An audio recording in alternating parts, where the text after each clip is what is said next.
Olá, seguidores do Giro Serra, olá a todos que nos acompanham pelo Giro TV News, canal 13, via Speed Fiber, olá também para você que nos acompanha no nosso canal no YouTube, o Giro Play. Eu sou Gabriel Barbosa e estamos começando aqui mais uma edição do Giro Entrevista, esse programa em formato de podcast que vocês têm acompanhado. E hoje eu estou recebendo o Hélio Secco, liderança política já há bastante tempo, também doutor em ciências ambientais, empresário, enfim, uma série aí de apresentações que eu poderia aqui ficar elencando. Seja muito bem-vindo. Obrigado, Gabriel. Sempre um prazer voltar ao Giro e reencontrar você particularmente. Acho que vai ser um ótimo momento para a gente trocar boas ideias, como de praxe. De costume.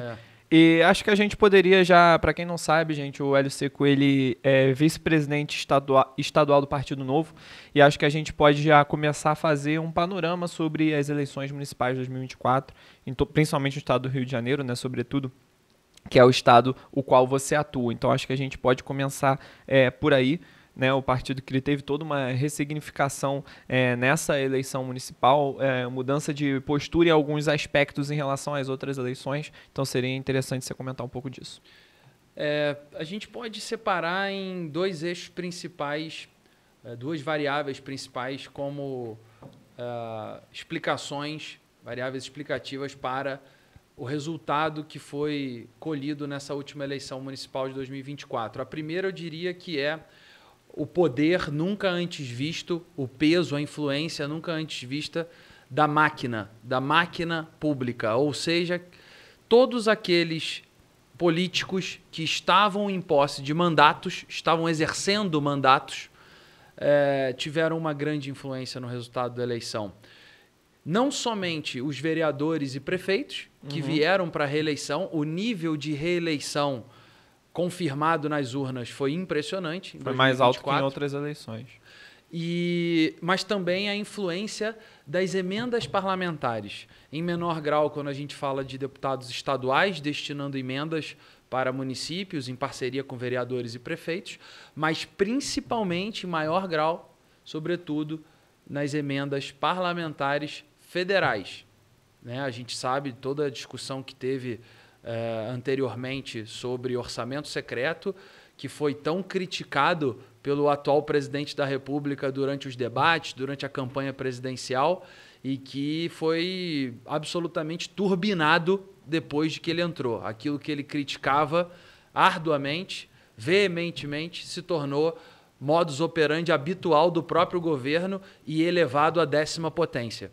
Então, a hipocrisia que a gente vê, que não é novidade dentro do debate público, dentro de uma disputa eleitoral presidencial, ela afetou diretamente o resultado da eleição seguinte, que não era uma eleição nacional, era uma eleição municipal, mas à medida que você tem deputados federais que controlam grande parte do orçamento dos ministérios temáticos em Brasília, ou seja, o Ministério de Infraestrutura, o Ministério da Agricultura, o Ministério de Cidades, Minas e Energia e por aí vai, controlam grande parte do orçamento para a execução de projetos dentro desses ministérios, alocando a execução das atividades e dos recursos nas suas bases de apoio, ou seja, o deputado federal que tem parceria, que tem boa relação, proximidade com vereadores e prefeitos em cidades espalhadas pelo seu estado.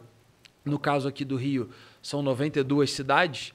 Você tem deputados federais que fazem base não só na sua cidade de núcleo, mas também nas cidades dos arredores, destinando emenda que faz com que o bônus político, o reconhecimento político da execução de um projeto, de uma atividade na cidade, vá não só para esse deputado federal, mas também para o vereador ou vereadores e prefeito dessa cidade. Obviamente, o fato de estar na máquina, voltando ao termo inicial da minha fala, é o que possibilita que isso aconteça, seja colocado em prática. Então, o nível de reeleição foi enorme, a renovação política foi sufocada e, somado a isso, a gente também tem um sentimento social, né, um sentimento enquanto sociedade, enquanto população, eleitores, de que talvez, pelo que a gente viu nos últimos anos Brasil afora com a queda de sentenças judiciais, a descondenação de políticos, a soltura de políticos que haviam sido presos por terem roubado milhões, bilhões de reais dos cofres públicos. Tudo isso talvez esteja levando a uma desesperança da população, que faz com que tenha a resultante de não haver mais indignação, não haver mais crítica, não haver mais mobilização suficiente para não só pressionar os governantes, os que estão no poder hoje, mas também escolher, optar, ousar sonhar por uma renovação política em que você compre a briga, que você acredite, que você carregue um projeto, uma plataforma de renovação política de um candidato que não faz parte do poder. Então, acho que a falta de indignação que a gente sente hoje na sociedade, ela também contribui muito para quem está na máquina continuar, né? Se perpetuar cada vez mais no poder. E a gente já vê, eleição após eleição, o fundo eleitoral, chamado fundão, Sim. ser cada vez mais supernutrido, cada vez mais com cifras maiores. Hoje a gente já passa de 5,2 bilhões de reais destinados apenas para campanhas eleitorais no Brasil. É dinheiro do pagador de imposto que está financiando santinho, que está financiando carro de som, que está financiando palanque, entre outras coisas. Para não falar aquelas que são suspeitas ou ilícitas. E que faz com que, obviamente, quem está dentro dificilmente saia. Então, essa conjuntura toda é uma variável. E a outra variável é que a gente tem uma fiscalização eleitoral pífia, a gente tem uma atuação em termos de forças de segurança que deveriam zelar pelo exercício democrático do domingo de eleição, seja do primeiro ou do segundo turno, mas principalmente do primeiro, não sendo vista. Pode procurar, procure se informar, converse com todos ao seu redor. Alguém viu fiscalização eleitoral efetiva em alguma zona eleitoral, em algum bairro? Alguém viu alguém ser preso? Alguém viu, ou melhor dizendo, alguém não viu as práticas que a gente já sabe que acontecem em certas zonas eleitorais, principalmente aquelas que estão mais isoladas dos grandes centros, de prática de tapete de santinhos na entrada da zona eleitoral, de boca de urna, uma série de ações, de movimentos, de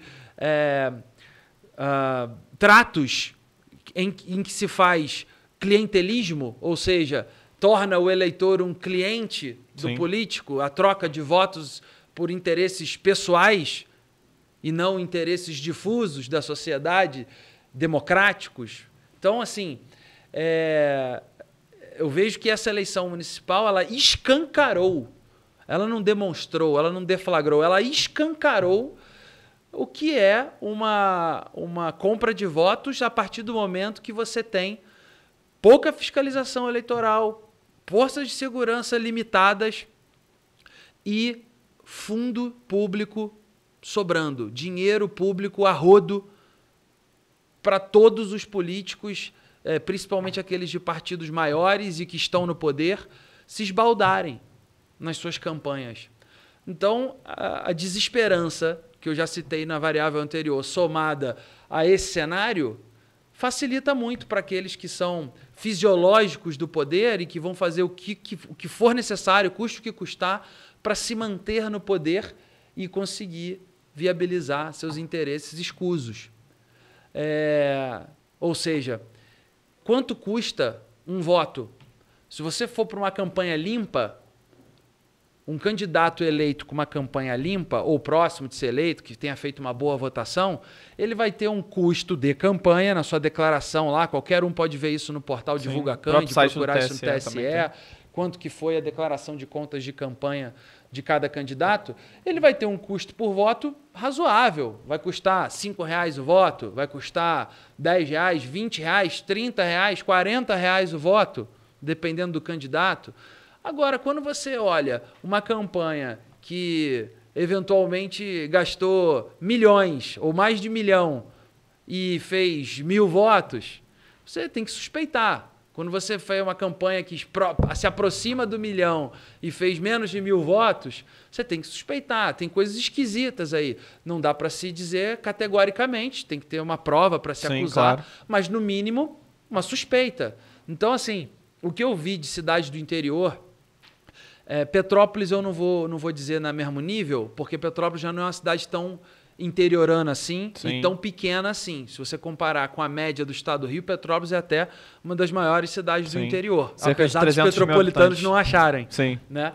Mas quanto mais para o interior, quanto menor ela é, mais absurdo e escancarado foi esse tipo de prática. Então, acho que essas duas variáveis aí explicam um resultado eleitoral Brasil afora, especialmente no estado do Rio, com menos renovação. Um sufocamento, um esmagamento da renovação política. E quando eu falo isso, eu não estou me referindo só por causa própria, por eu ser do Partido Novo, um partido de direita liberal. Não estou falando só em de causa modo própria. geral mesmo. Se você for para quadros de esquerda, de centro-esquerda, você também vai ver isso. Você vai ver lá candidatos que foram de renovação, que estão se preparando, estão estudando para que sejam uma opção viável no futuro, politicamente, eleitoralmente falando, também sendo sufocados por esse sistema que aí está. Então, o maior vitorioso da última eleição foi o fisiologismo político. E, Hélio, teve um ponto interessante que você citou nessa fala que eu gostaria de desmembrar um pouco mais isso. Você comentou diversos fatores que corroboram para a ausência de uma renovação política, sobretudo também nas eleições de 2024, que nós observamos de fato uma taxa de reeleição muito grande e uma taxa até de retorno de políticos que já frequentaram anteriormente, seja cadeiras em câmaras municipais espalhadas pelo estado do Rio de Janeiro, seja prefeituras mesmo, propriamente ditas. A gente observou isso. Eu me recordo que em 2018 boa parte da população brasileira clamava por uma renovação política de modo geral. E nós tivemos uma taxa de renovação muito grande no Congresso Nacional, no Senado, a maior da história, 2018. Na Câmara dos Deputados. No Poder Executivo também nós tivemos muitas renovações. Entretanto, eu não sei se você concorda comigo, mas eu também já cheguei até a comentar isso aqui em outras oportunidades. Em 2022 e em 2024, de forma mais incisiva, me pareceu que a população pensou mais em uma questão de... determinado candidato tem experiência política, determinado candidato é mais experiente que Beltrano, sendo que isso não é necessariamente uma regra de exatidão após o candidato assumir o mandato.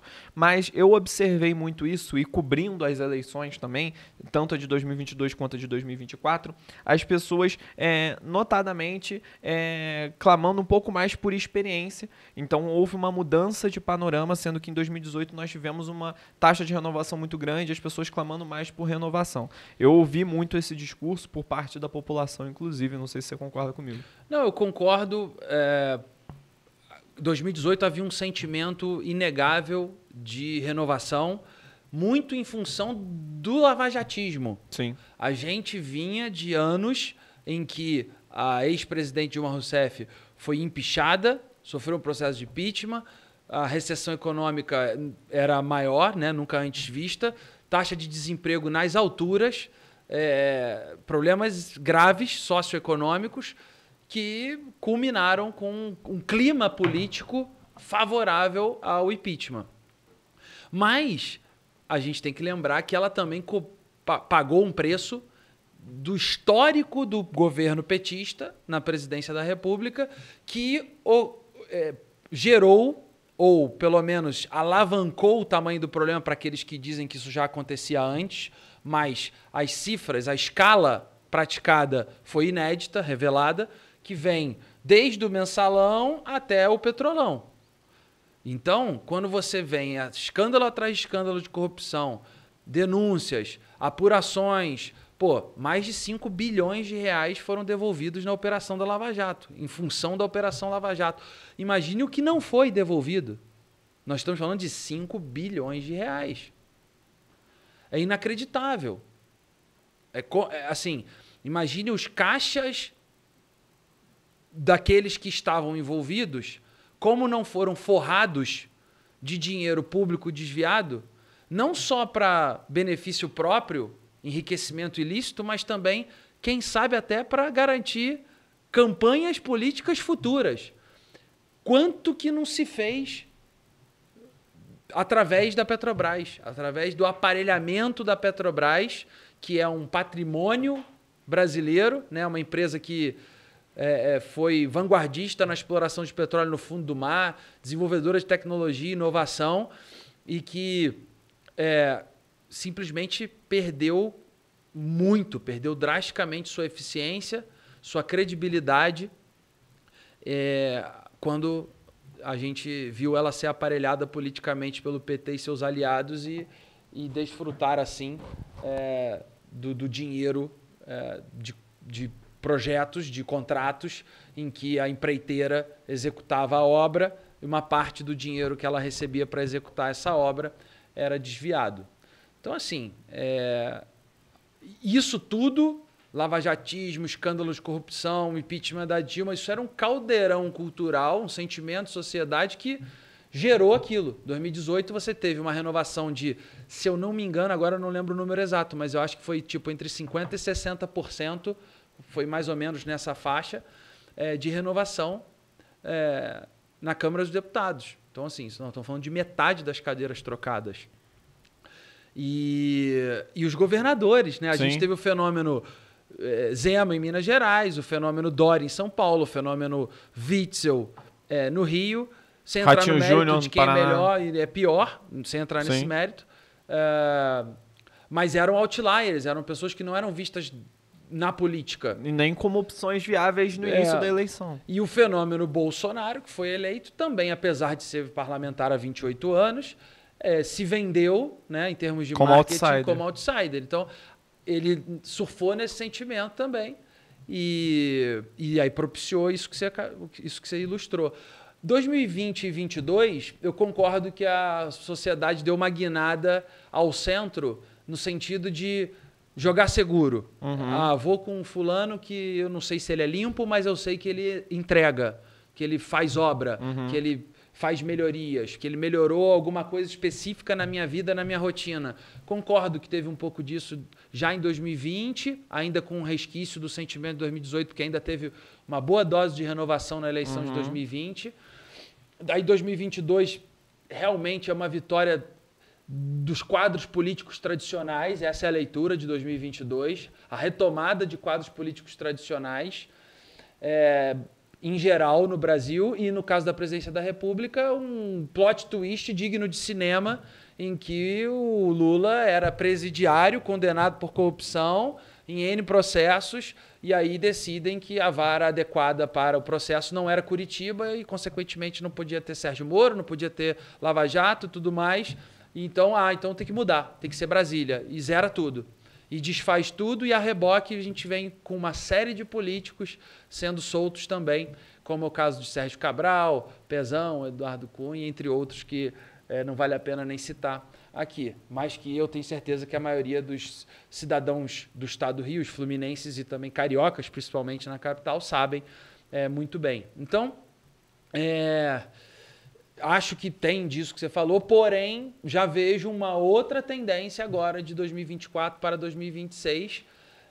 Em 2024, quando você olha em termos partidários, você tem uma vitória inegável do PSD, né, do presidente do PSDB, Gilberto Kassab, que é um excelente articulador e que consegue se camuflar tanto de centro-direita quanto centro-esquerda quando necessário, dialoga com ambos os espectros ideológicos, dialoga com A a Z se for necessário, e que tem um sentimento ali, uma articulação que me faz crer que a minha análise faz sentido, porque vejo movimentos de um cara que sempre esteve surfando próximo ao poder.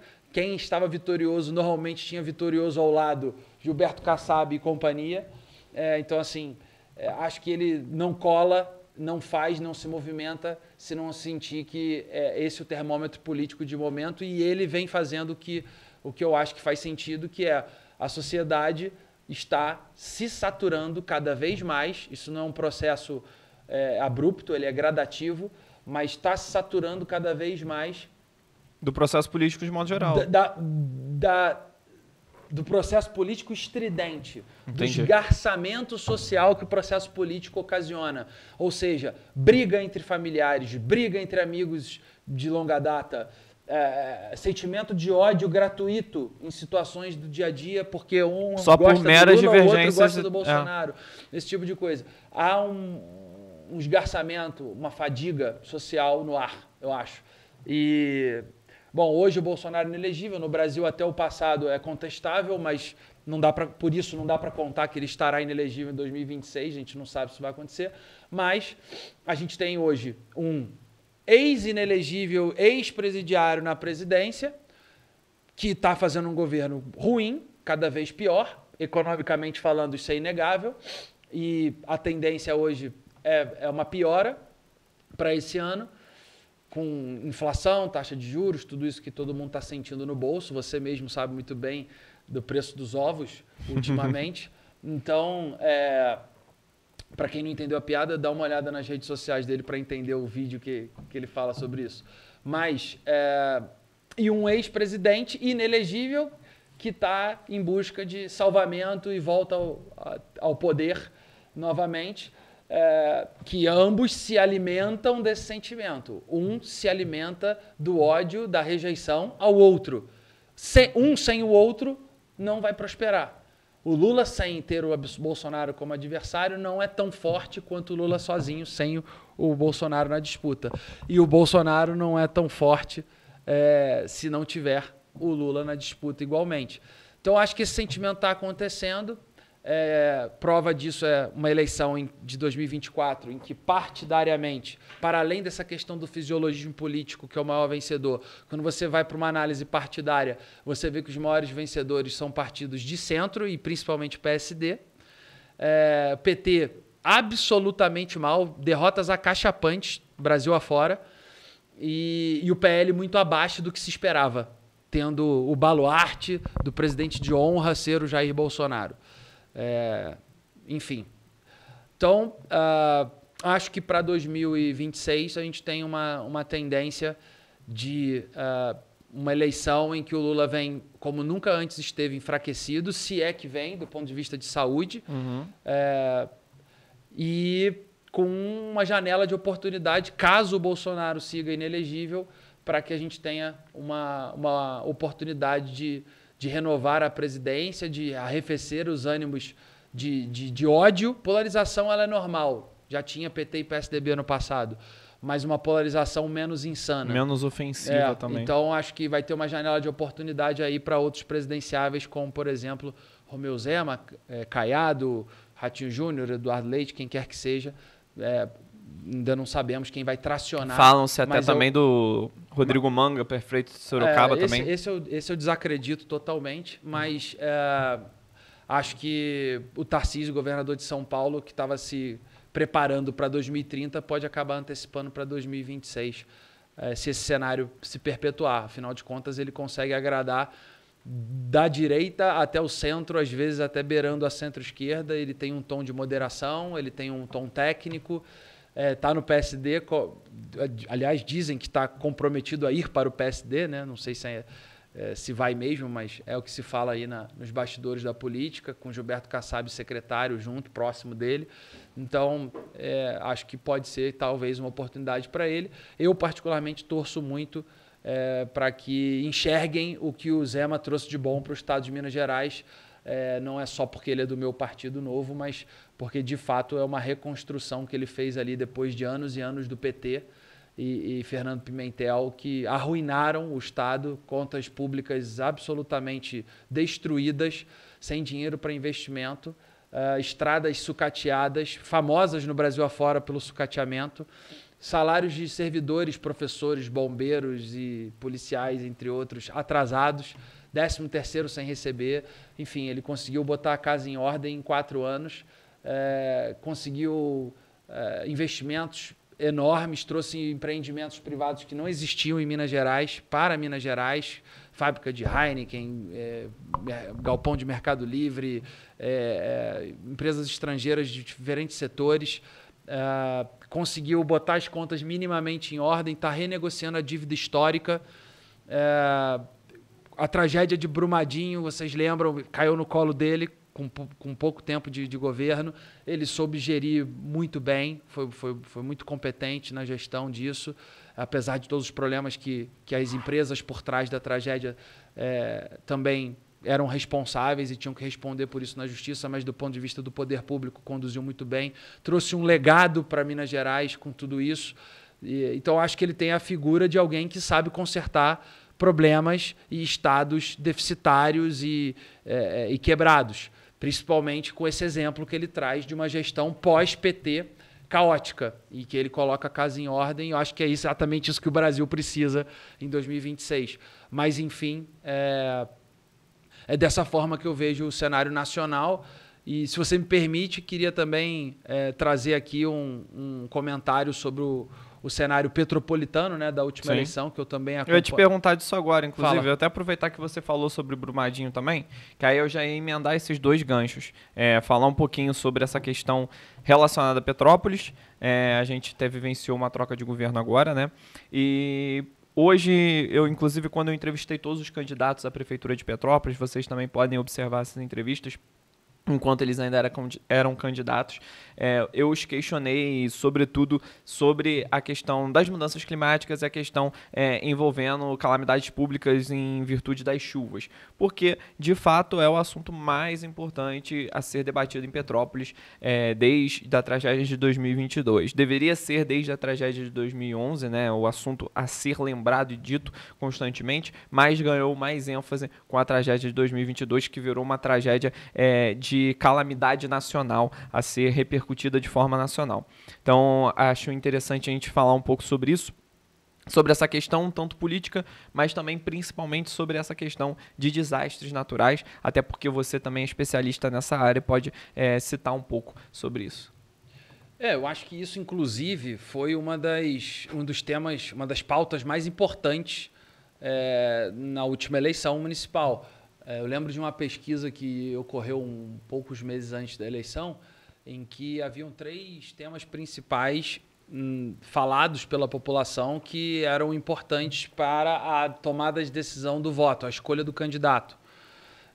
Eu lembro que o primeiro era a saúde, tá? Questão dos hospitais, Alcides Carneiro, pós-saúde e tal. O segundo era os transportes, com a questão da tarifa de ônibus cara, com os ônibus em estados precários, falta de ônibus em certos horários e certas linhas, era o segundo tema. E o terceiro tema eram as chuvas e habitação. Então, assim, de fato, a chuva causou um trauma na sociedade petropolitana e pessoas foram embora da cidade, pessoas estão até hoje vivendo de aluguel social, pessoas se desconectaram da sua comunidade, né, do seu seio familiar, do seu círculo social, enfim, vidas foram drasticamente impactadas.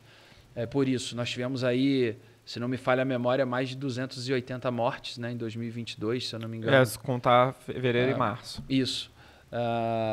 Enfim, nós lembramos, infelizmente, daquelas cenas lastimáveis do ônibus no Rio, enfim, das pessoas pedindo socorro, e isso marcou, acho que marcou minimamente a memória do petropolitano, do eleitor nessa eleição, e o que levava a crer, já não precisava ser um grande analista político para imaginar que o ex-prefeito Rubens Bom Tempo teria grandes problemas adiante caso viesse para uma reeleição, inclusive lembrando que ele teve que ser afastado do cargo quando assumiu em 2020, teve o prefeito interino Ingo Ramos, que agora se tornou prefeito efetivamente.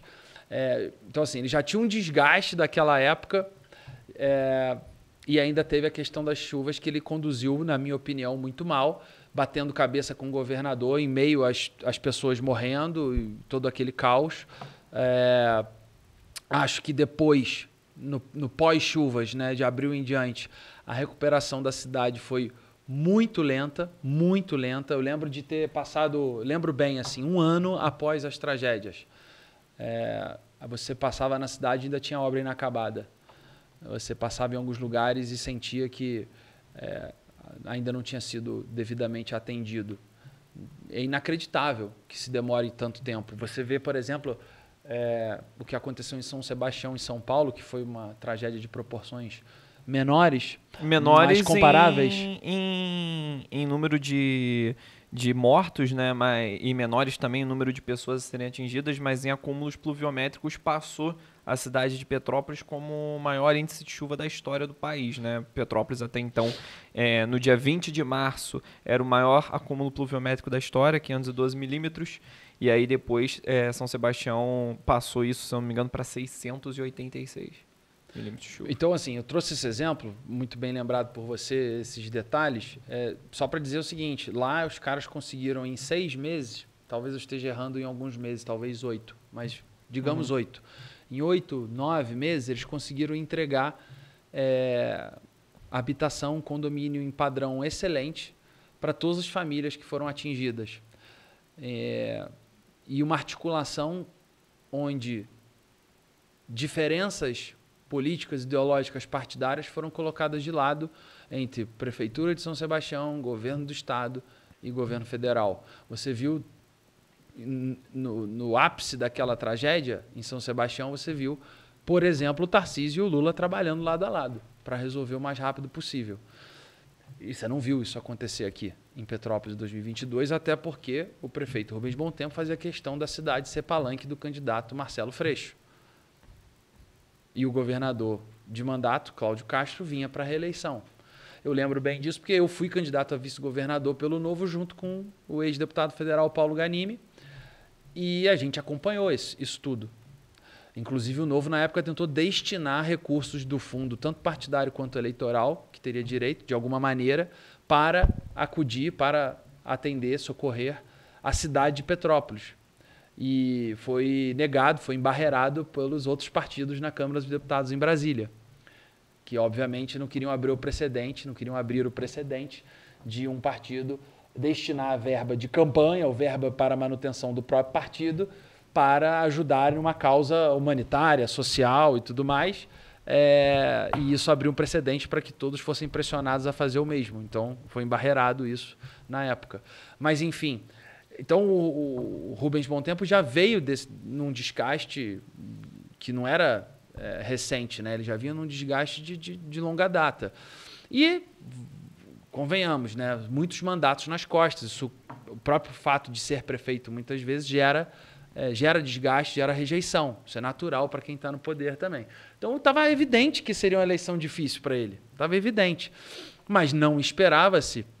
Sinceramente, o que me surpreendeu foi ele ficar fora do segundo turno. Isso me surpreendeu. Eu imaginava que o Ingo seria um candidato, sim, competitivo,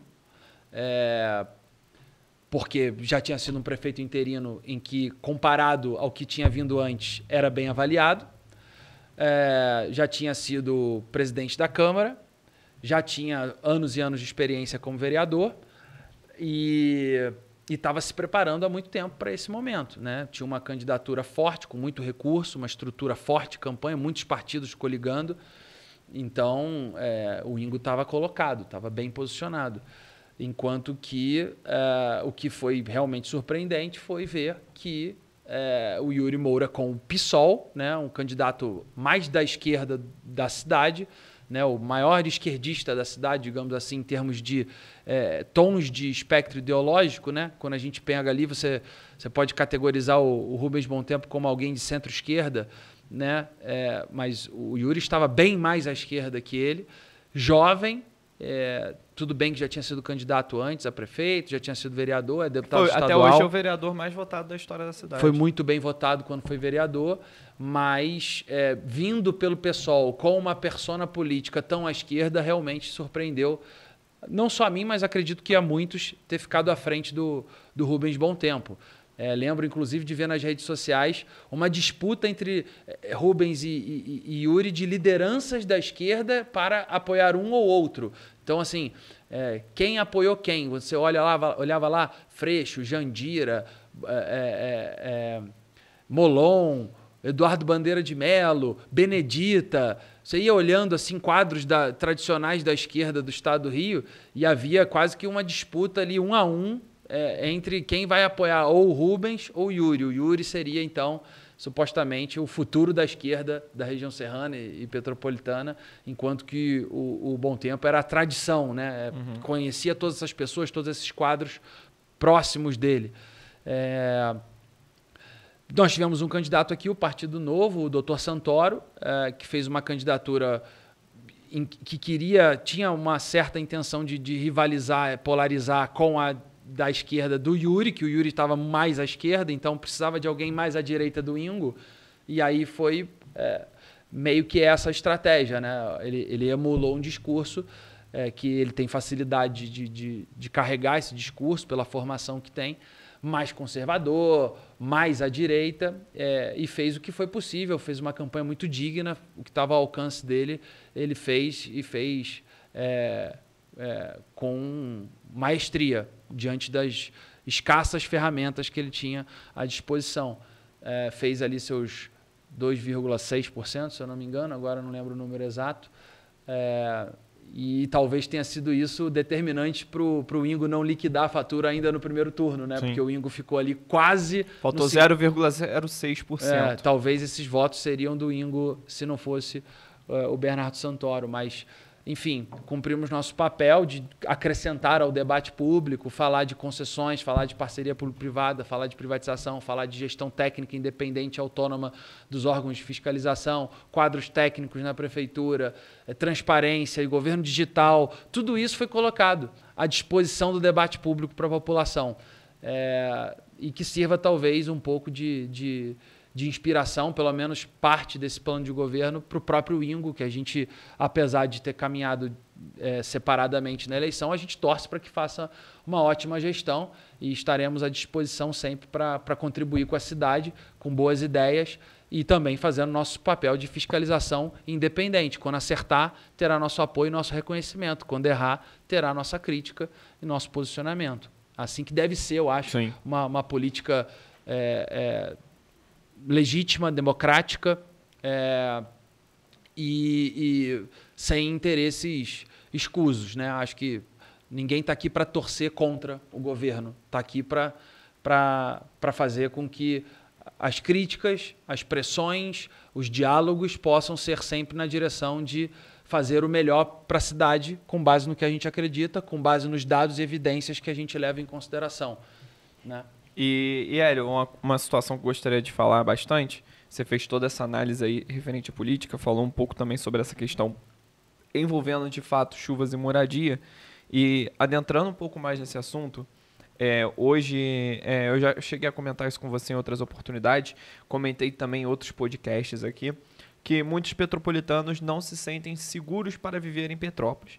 Até aqueles petropolitanos que não vivem em área de risco, ainda assim não se sentem seguros, pelo receio de às vezes estar na rua e ficar ilhado, não conseguir voltar para casa e uma série de outros fatores. Desde 2022 a gente observa isso. Então a gente vê que não há uma sensação de segurança no município em virtude dessa questão ainda. A gente espera e torce para que isso ocorra o mais rápido possível.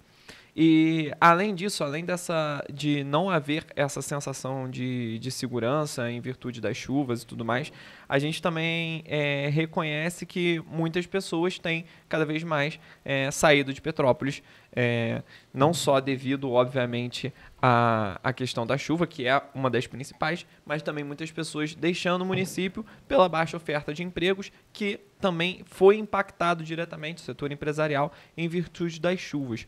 O que você enxerga de solução, de fato, para a gente conseguir tornar Petrópolis uma cidade mais segura nessa questão? Atualmente, são cerca de 15 mil famílias vivendo em área de risco, segundo o IBGE. Aproveitando também um pouco do que a gente propôs no plano de governo na última eleição e também no plano de governo que eu participei para governo de estado em 2022, eu acho que a gente tem diferentes frentes aí para estar atacando. Eu já falei sobre isso com você, inclusive, em outras ocasiões, e eu não vou me cansar de falar enquanto não colocarem em prática, pelo menos, parte delas, testarem, porque me parece óbvio algumas delas. Primeiro, o tamanho do problema já é grande, mas ele não pode aumentar. é daqui para baixo. O que eu quero dizer com isso? Já tem muita área de risco invadida. Áreas, inclusive, de proteção ambiental, que não deveriam estar sendo palco de moradia. Áreas de grande risco de deslizamento de terra por serem muito íngremes. E isso se tornou, ao longo do tempo, uma forma de política eleitoral, inclusive do próprio ex-prefeito de Petrópolis, que facilitava o acesso ao papel da terra, à regulamentação fundiária, regularização fundiária, melhor dizendo, e as pessoas, ao receberem o papel da terra, ficavam extremamente gratas à prefeitura, então era uma forma de fazer com que isso pudesse converter em votos, mas ao mesmo tempo se sentiam absolutamente incentivadas a ficar lá, a ficar no lugar onde elas estavam colocando a si próprias, a família, em risco. Então a gente não pode aumentar o tamanho desse problema, ele tem que ser diminuído gradativamente, porque também não consegue se resolver do dia para a noite. Para resolver gradativamente, a gente precisa pensar formas de encorajar as famílias a saírem das áreas de risco. E elas só vão fazer isso se elas sentirem que o novo local de moradia delas é suficientemente agradável, né, adequado às expectativas delas, que elas possam sentir perspectiva de melhoria na qualidade de vida ou na prosperidade econômica delas. E eu acho que um caminho para isso é, primeiro, fazer um mapeamento de endereços e prédios e estruturas públicas sucateadas, mal utilizadas. Você tem tanto o nível do Estado quanto o nível da prefeitura. Se você mapear aqui no território da cidade, você vai encontrar terreno, casa, prédio que pode ser melhor aproveitado, se é que não está abandonado. E aí sim fazer obras para adaptar para a moradia. Ah, mas de onde vem o dinheiro se a prefeitura está quebrada? Sim, existe parceria público-privada para isso. A prefeitura ela pode financiar uma parte da obra, ao invés de ser 100%, em contrapartida, a construtora, a empreiteira, pode, por exemplo, explorar salas comerciais no térreo do prédio. Estou dando um exemplo, existem vários desenhos possíveis. Então, uma parte da obra é financiada pela construtora, uma parte pelo poder público. E o aluguel social ele precisa ter uma expectativa de encerramento. A pessoa não pode ver a vida inteira de aluguel social. Tem que fazer uma revisão no cadastro, validar aqueles que de fato precisam, que é o caso desses que foram atingidos em 2022, mas não aqueles que estão há 15 anos, aqueles que estão há 20 anos, como eu sei que tem lá no banco de dados. Aí a gente precisa ter um limite, tem que estabelecer um limite. Vamos supor, 5 anos. Em 5 anos essa pessoa tem que ser realocada, é dever da prefeitura realocar essa pessoa. Ah, mas ela não quer morar no bairro tal. Tá, você dá 2, 3 opções para ela. Se ela não topar essas 2, 3 opções, ou ela fica com uma delas, ou ela vai, infelizmente, perder o aluguel social, porque o aluguel social não pode virar política eleitoral. Ele não pode ser uma barganha para alguém ser grato a um político. Entende? A expectativa é, o aluguel social é uma política emergencial. A realidade tem sido, o aluguel social está sendo usado como maquinaria eleitoral. Então, isso é uma coisa que a gente precisa peneirar. E a parceria público-privada, ela tem diferentes modelos que faz com que a gente possa dar dignidade para as pessoas, inclusive com a prefeitura sendo fiadora daquelas que... Porque um imóvel ele tem várias unidades, vários apartamentos. Quantas pessoas vão morar dentro dessas unidades? Tem algumas que vão precisar de 100% do apoio do poder público e tem outras que vão se interessar em estar lá e vão, por exemplo, ter necessidade apenas de 50% do custo de apoio do poder público. Então você precisa fazer um desenho em que você agregue pessoas dentro do empreendimento residencial e imobiliário que, na conta final, faça sentido para a iniciativa privada participar do projeto. Então você tem forma de fiança, você tem a forma de exploração comercial do que for possível, salas comerciais, enfim, ou contrapartidas outras que o poder público pode dar em outras áreas. Você constrói aqui, em compensação, eu te dou abono de tal coisa, eu te permito explorar uma outra área em outro bairro para outra finalidade. Tem vários desenhos possíveis. Então, precisa ter criatividade e capacidade técnica. Exemplos, casos de estudo existem. Vários, Brasil afora, para se inspirar. E essas áreas, depois que você tiver a remoção das pessoas, ou melhor dizendo, a translocação das pessoas, elas precisam ser mantidas preservadas, precisam se manter mantidas íntegras e seguras. Para isso, precisa ter vigilância. E essa vigilância, hoje em dia, ela não precisa mais de ter uma pessoa plantada lá, um guarda municipal, um policial, ou construir um muro. Não precisa disso. A gente tem tecnologia para isso. Do mesmo jeito que a gente pode monitorar e prever, ou pelo menos aumentar as chances de ter a previsão de que vai ocorrer um evento climático extremo. Você pode não ter certeza, mas você sabe que em termos de probabilidade, aumentou a probabilidade de um evento climático como uma grande chuva acontecer. Você pode monitorar isso com tecnologia. Existem softwares para isso, existem profissionais formados, especialistas para isso. E para fiscalização, existe drone, existe imagem de satélite e também existe a fiscalização tradicional, de alguém ir lá na área e tudo mais. Mas eu acho que a gente tem que congregar de todas essas ferramentas.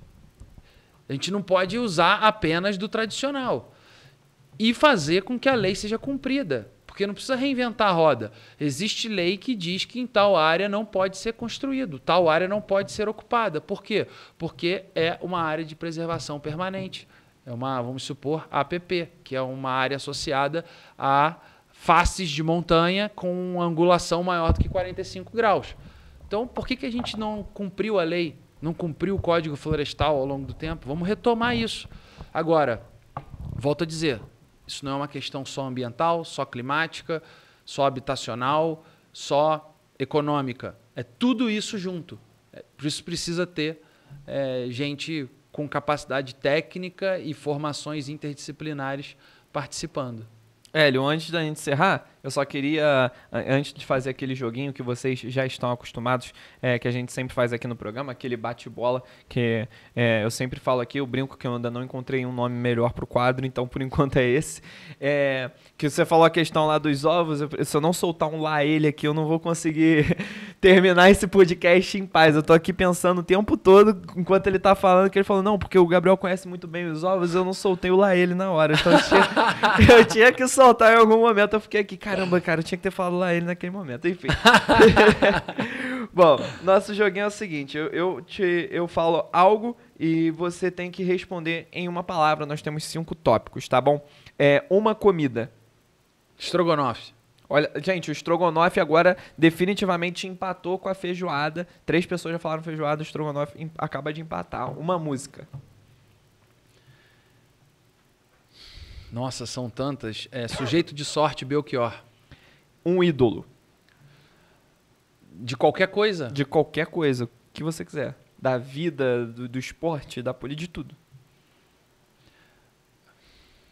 Eu tenho referências. Ídolo é diferente. Cara, ídolo eu só tenho no esporte, porque o esporte ele te deixa maluco, né? Sim. Você não pensa racionalmente. No esporte, eu acho que... Rapaz... É difícil, eu sei que é difícil. Vou botar aí, cara. Vou botar aí... Rapaz... São vários também, vocês sabem, né? Sou botafoguense roxo. Então, são grandes nomes, assim, né? Difícil escolher um só, mas vou dizer para minha geração, vou dizer Gonçalves, zagueiro do Botafogo, uma grande referência. Um grande ser humano também. Demorou, mas saiu. Um lugar. O mar. Olha só, eu vou catalogar como praia também. Praia já tem 4 votos aqui no nosso podcast. E para finalizar, para gerar aquela polêmica que a gente gosta, um ranço.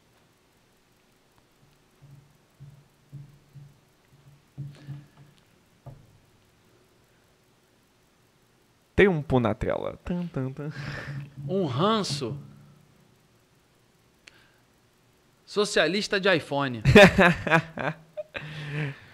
Bom, então fechamos aí a votação. Lembrando que a feijoada agora está empatada tecnicamente com o estrogonofe. Vamos ver nos próximos podcasts o que a gente vai ter. Aproveito para quem tiver curiosidade de saber mais sobre minhas ideias, minhas análises, minha formação, minha história.